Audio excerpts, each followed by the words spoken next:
So this is the building where we store our archaeological findings, including ceramics, numismatics, iron objects. Also, we store there the anthropological remains. I mean, the people, the bones of who we found here. Is this like a laboratory or is like It's a also inventory? a laboratory as well. This both laboratory inventory. It has all the conditions, so we can check the humidity, the temperature, and so on and so on. So yeah, every storage depository room has own requirements for objects to store. So yeah, we have everything required for that. Which other object which are the hardest to store?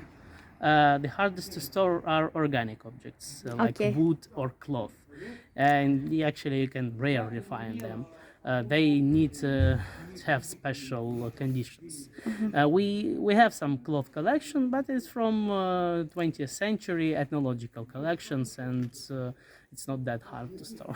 Okay. And this center right now is not open for a visitor. Yeah, it's open just for. it's just for a researcher. It's a Okay. restricted area. So if you happen to be a researcher, you have to apply a request to the office to ask for a permit to work with their materials. Okay. And now we're going to the museum, right? Yeah, we're going to the Yep. museum. Let's go. Okay. So So as you will post it on. it's very nice outside. You have like a little park down here. You can actually, after a trip, you can like sit down and recording? yes, and rest. You like it here? Of course, yeah. We like it here too. How to find the museum is very easy. As you enter the reserve, you can find the parking space, and also you have to buy a ticket. It's an entrance fee, and the check-in point is behind.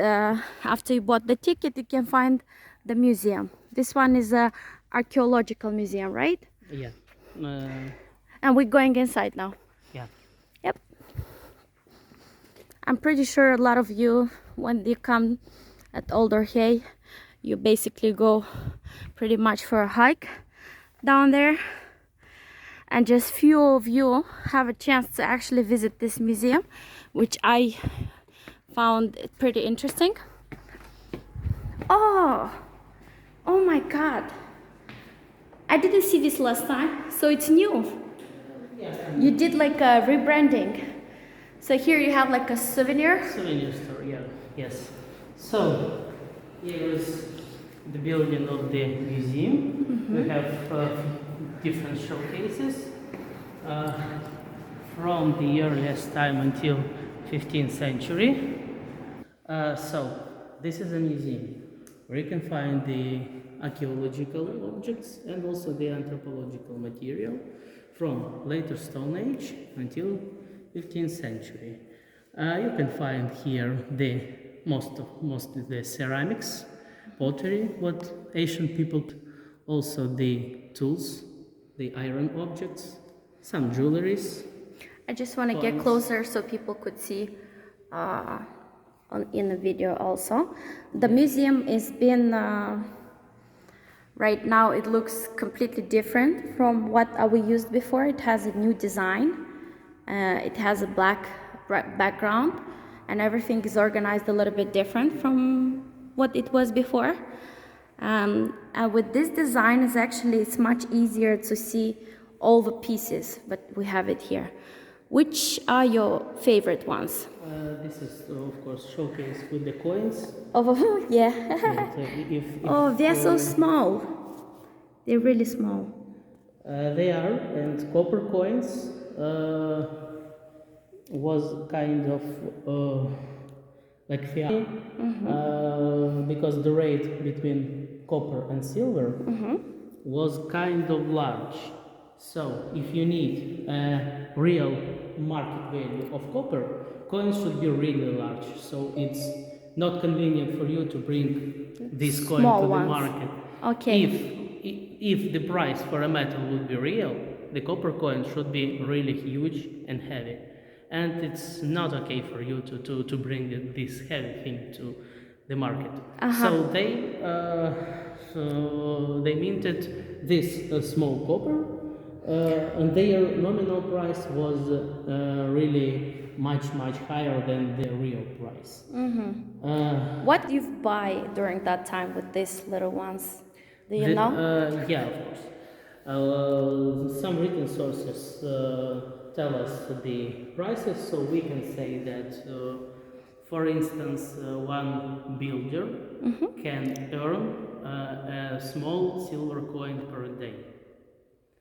And you can buy, for a small silver coin, you can buy a sack of bread. Grains. Grains, yeah, a sack of grains, for instance. With just one coin? With just one silver coin, yeah. That's interesting.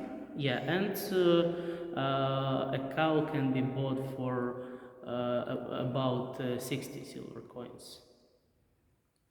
Interesting. And here again we have, but from a different century. Yeah, here we have some jewelries. Oh. And the interesting pieces are the rings. So they had the rings with the seals. They could put like a stamp with the Yeah, ring. yeah, so they could use them like a stamp. That's interesting. Okay. We have really interesting exposition with the skeletons and bone remains. I think it's Here- very rare to see in a museum. It's really rare, human. and in our reservation, two anthropologists work from Yash. Oh. They are really high ranked qualified ones. So they made this exposition devoted to the human diseases and the traces of these diseases that can be found on the bones. I think they had like osteoporosis or something like this. Osteoporosis, syphilis, And so on. yeah, and so on. Because we could see from the bones, but they still kept the teeth. It's interesting, it doesn't say from which period approximately are these bones, because we have different ones. Oh, so medieval. I see. That's interesting.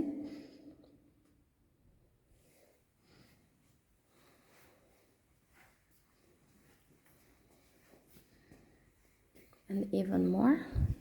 Here's the entire skeleton.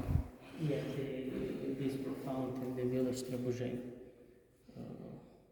They have some jewelries, if you can see, the earrings and the belt. Oh yeah, I see it now. Wow. So this is male and female skeletons. Yeah, I can see the ear.